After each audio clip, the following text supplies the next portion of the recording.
Hello students, in previous video हमने valencies और oxidation states के बारे में बात की थी कि कैटायन एनायन कैसी वैलेंसीज लेकर रखते हैं, ग्रुप में उनके ऊपर कैसे चार्जेस आते हैं। तो आज उन वैलेंसीज का, उन ऑक्सीडेशन नंबर्स का इस्तेमाल करके हम फॉर्मूला लिखने की प्रैक्टिस करते हैं कि केमिकल फॉर्मूले कैसे लिखे जाते हैं। हमारे पास बाइनरी कंपाउंड भी हो सकते हैं, हमारे पास पॉलीएटॉमिक आयंस भी हो सकते हैं, तो हमें ये फॉर्मूले लिखने कैसे हैं। तो आज हम लिखने की कोशिश करेंगे केमिकल फॉर्मूलाज, यानी कुछ रूल्स हैं। पहले हम उन रूल्स के बारे में डिस्कस करेंगे, केमिकल फॉर्मूलाज। ठीक है, अब हम सबसे पहले रूल की बात करते हैं। देखिए, आपको कैटायन के बारे में बताया, आपको एनायन के बारे में बताया। कोई भी केमिकल फॉर्मूला जब होता है तो सबसे पहले लिखते वक्त सबसे पहले जो लिखा जाएगा वो कैटायन लिखा जाएगा, उसके बाद एनायन, यानी कि पॉजिटिव चार्ज वाला जो एटम होगा या ग्रुप ऑफ एटम होगा वो पहले आएगा, और नेगेटिव चार्ज वाला जो एटम या ग्रुप ऑफ एटम होगा वो बाद में आएगा। बहुत सारे ऐसे मॉलिक्यूल्स, ऐसे कंपाउंड हम बनाएंगे जहां पर दो से ज्यादा एटम्स यूज होंगे, तो वहां पर पॉलीएटॉमिक आयंस जो है वो इस्तेमाल किए जाएंगे। दूसरी इंपॉर्टेंट बात, हमें जो वैलेंसीज हैं, जो वैलेंसी मैंने आपको कही थी कि अप टू 30 आप इनके एटॉमिक नंबर और इनकी वैलेंसीज को रिमेम्बराइज कीजिए, तो वो वैलेंसीज अब हमारे यहाँ पर काम आने वाली हैं। तो कैसे आने वाली हैं, सबसे पहले एग्जाम्पल्स लेके चलते हैं। मेरा सबसे पहला एग्जाम्पल है, सपोज मैं कहूंगी हाइड्रोजन क्लोराइड। देखो बेटा, मैंने पहले भी बताया था कि आइड और ईएम कहाँ इस्तेमाल होते हैं, तो मुझे पहले इनके सिंबल आने चाहिए। हाइड्रोजन क्लोराइड, यानी मुझे हाइड्रोजन का सिंबल पता होना चाहिए, मुझे क्लोरीन का सिंबल पता होना चाहिए। तो मैं सबसे पहले इनके क्या लिखूंगी, सिंबल। ठीक है, मैंने सिंबल लिखा हाइड्रोजन का H, क्लोरीन का लिखा, क्लोराइड का लिखा मैंने Cl। फिर मैं क्या लिखूंगी, फिर मैं लिखूंगी वैलेंसी। इनकी वैलेंसी क्या है, हाइड्रोजन की वैलेंसी 1 है, क्लोरीन की वैलेंसी भी 1। देखिए, मैं यहाँ पर प्लस माइनस निशान नहीं लगाऊंगी क्योंकि मैं यहाँ पर उनके ऑक्सीडेशन नंबर नहीं लिख रही, मैं उनका ऑक्सीडेशन स्टेट नहीं लिख रही, मैं चार्ज नहीं लिख रही, मैं सिर्फ वैलेंसी लिख रही हूँ। इतना लिखने के बाद मुझे क्या करना है, इस नंबर से मैं इसको मल्टीप्लाई कर दूंगी और इस नंबर से मैं इसको मल्टीप्लाई कर दूंगी। अगर हाइड्रोजन को मैं 1 से मल्टीप्लाई करती हूं तो 1 रह गया, क्लोरीन को अगर मैं 1 से मल्टीप्लाई करती हूं तो Cl रह गया। दोनों इकट्ठे हो गए और मेरा फॉर्मूला आ गया हाइड्रोजन क्लोराइड, HCl, है ना। बहुत आसान है, आपको सिर्फ क्रॉस मल्टीप्लाई करना है। क्रॉस मल्टीप्लाई करते ही आपके पास फॉर्मूला आ जाएगा। This is your chemical compound. ये केमिकल कंपाउंड बन गया आपका। ठीक है, तो कितना आसान है केमिकल कंपाउंड्स बनाना। दूसरा एग्जाम्पल देखते हैं, ये पहला एग्जाम्पल था। दूसरा एग्जाम्पल देखते हैं, वाटर। नाम आपको अच्छे से पता है, वाटर में होता क्या है, हाइड्रोजन ऑक्साइड। आप इसको हाइड्रोजन ऑक्साइड कह सकते हो, हाइड्रोजन ऑक्साइड। ठीक है, आपको सिंबल आने चाहिए। सिंबल आएंगे तो सबसे पहले हम क्या लिखेंगे, सिंबल्स लिखेंगे। सिंबल हमारे पास हाइड्रोजन का H होगा, ऑक्सीजन का O होगा, है ना। ऑक्साइड ऑक्सीजन का O होगा। फिर हम लिखेंगे वैलेंसी हमें पता है, हाइड्रोजन की 1 होगी, ऑक्सीजन की 2 होगी। इसीलिए मैं आपको बोलती हूं कि आप एटॉमिक नंबर और वैलेंसीज याद करेंगे। ठीक है, इसका एटॉमिक नंबर होता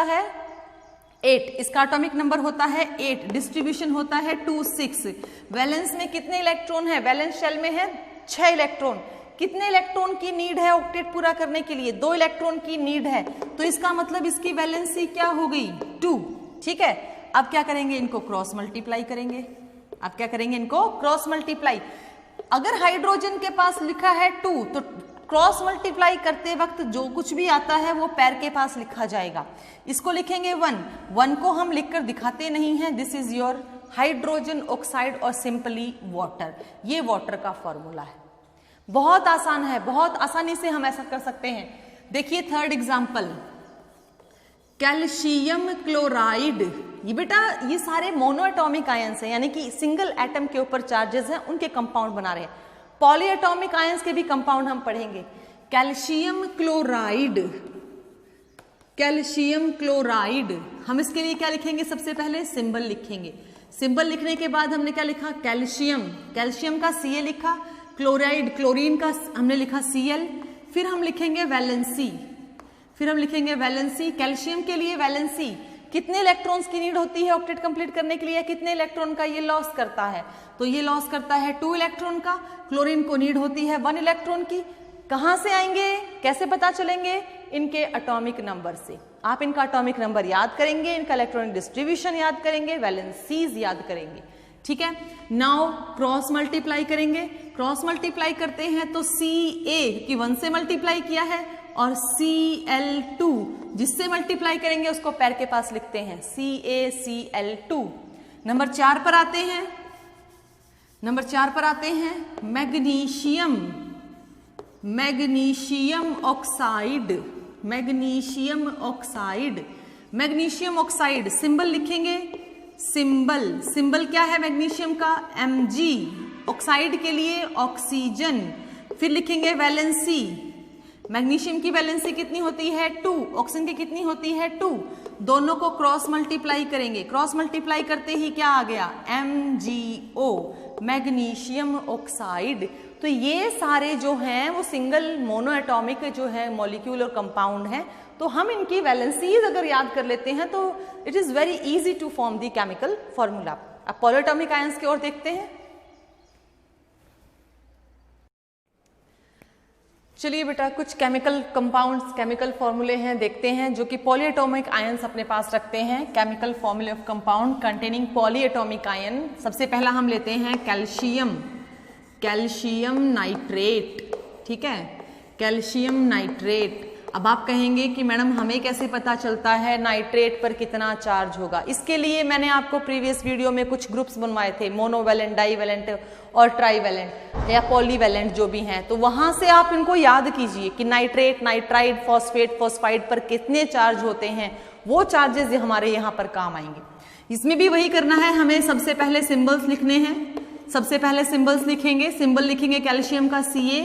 हाँ, नाइट्रेट का फॉर्मूला हो गया तो ये NO3, इसको ब्रैकेट में बंद कर दिया हमने क्योंकि इसके ऊपर चार्ज आता है, एक पॉलीएटॉमिक आयन है, इसके ऊपर चार्ज आता है, जो भी आएगा। अब लेते हैं वैलेंसी।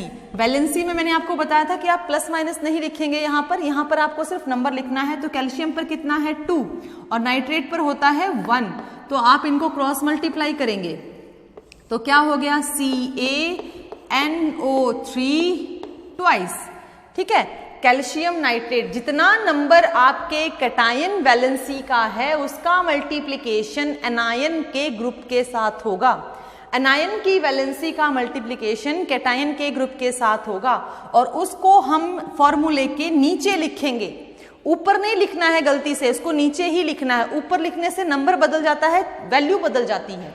सेकेंड एग्जाम्पल लेते हैं हम sodium phosphate, sodium sulphate, sodium sulphate, ठीक है। सिंबल लिखेंगे हम, सिंबल्स, सिंबल लिखेंगे। सोडियम का सिंबल होता है Na, सल्फेट का होगा SO4। बेटा ध्यान रखना ये पॉलीएटॉमिक आयन है इसलिए मैंने इसको ब्रैकेट में डाला है। वैलेंसी लिखेंगे, सोडियम की होती है 1, सल्फेट की होती है 2। देखिए ये +1 होता है, ये -2, यानी कि इधर वाला हिस्सा पॉजिटिव है, इधर वाला हिस्सा नेगेटिव है। अब आप इसको क्या करवाओगे, क्रॉस मल्टीप्लाई। क्रॉस मल्टीप्लाई करवाने पर आपके पास क्या आया, Na 2 से मल्टीप्लाई हुआ है तो 2, और सल्फेट को हम किस में रखेंगे, ब्रैकेट में, Na2SO4, क्योंकि इसके मल्टीप्लीकेशन 1 से हुआ तो ये हमारा फॉर्मूला हो गया सोडियम सल्फेट। ऐसे ही हम और एग्जांपल लेते हैं, aluminium, aluminium phosphate, aluminium phosphate. बहुत सारे एग्जाम्पल हैं हमारे पास पॉलीएटॉमिक आयंस के भी और मोनोवैलेंट आयंस के भी। सिंबल लिखेंगे, सिंबल्स, एल्यूमिनियम फॉस्फेट का सिंबल होता है PO4। अच्छा, PO4 फॉस्फेट हमने लिखा हुआ है जब हम इसके पॉलीएटॉमिक आयंस के बारे में बात कर रहे थे। तो एल्यूमिनियम पर चार्ज है +3, फॉस्फेट पर चार्ज है -3। देखिए अगर ऐसी सिचुएशन आपके सामने आती है, अगर आपके पास दोनों ही सेम वैलेंसीज आती हैं, मोर देन 1, 2 आ जाए, 3 आ जाए, 4 आ जाए, तो आप क्या करोगे, divide them by common factor, divide them by common factor, common factor. अब ये कॉमन फैक्टर 1 से डिवाइड हो जाएंगे ना, इसको भी 3 से, इसको भी 3 से डिवाइड करें तो हमारे पास इसकी नई वैलेंसी क्या आई, +1, इसकी क्या आई, -1, राइट। तो अब हमें 3 से मल्टीप्लाई करने की जरूरत नहीं है, अब हम इनको 1 से मल्टीप्लाई कर सकते हैं, यानी इसको भी 1 से कर दिया और इसको भी 1 से कर दिया। तो क्या फॉर्मूला आ गया, AlPO4। अगर हम इसको मल्टीप्लाई नहीं करते तो क्या आता, Al3PO4 लेकिन कॉमन फैक्टर से जो चीजें डिवाइड हो रही हैं उनको डिवाइड कर दीजिए। 2 वाले भी ऐसे ही होते हैं, जैसे हमने पीछे मोनोवेलेंट में भी किया था, मैग्नीशियम ऑक्साइड +2 -2 कॉमन फैक्टर था, तो हमने क्या किया, उसको डिवाइड। ऐसे ही और एग्जाम्पल लेते हैं पोटेशियम पर मैग्नेट, पोटेशियम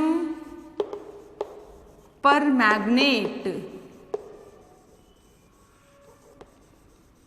मैग्नेट, आपने इन दोनों के भी सिंबल देखे हैं, पोटेशियम का सिंबल और पर मैग्नेट का सिंबल। वैलेंसी लिखेंगे, पोटेशियम का K होता है, पर मैग्नेट का होता है MnO4। ये आपको उस ग्रुप में, उस चार्ट में लिखवाया गया है। इस पर +1, इस पर -1, क्रॉस मल्टीप्लाई करवाएंगे हम, फॉर्मूला बन गया KMnO4, KMnO4, पोटेशियम पर magnet, aluminium phosphate, calcium nitrate, sodium sulphate. तो बेटा इस तरीके से पॉलीएटॉमिक आयंस के भी आप बहुत सारे एग्जांपल्स कर सकते हैं, प्रैक्टिस कीजिएगा। प्रैक्टिस करने से ही हमें ये जो फॉर्मूले बनाने से आएंगे। अगेन फ्यूचर इन फॉर्मूलाज से ही हम अपने आप समझेंगे कि इसके ऊपर क्या चार्ज आ रहा है, क्या वैलेंसी आ रही है।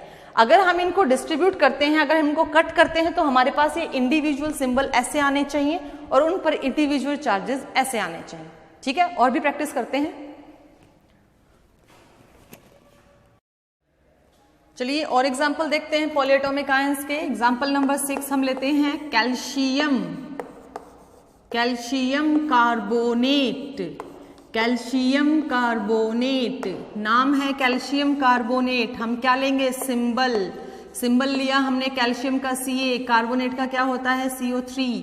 अच्छा वैलेंसीज लेंगे इनकी, हमने इनकी वैलेंसी ली, कैल्शियम पर होते हैं +2, कार्बोनेट पर होते हैं -2। देखिए कॉमन फैक्टर आ गया, कॉमन फैक्टर आ गया तो डिवाइड हो गए ये।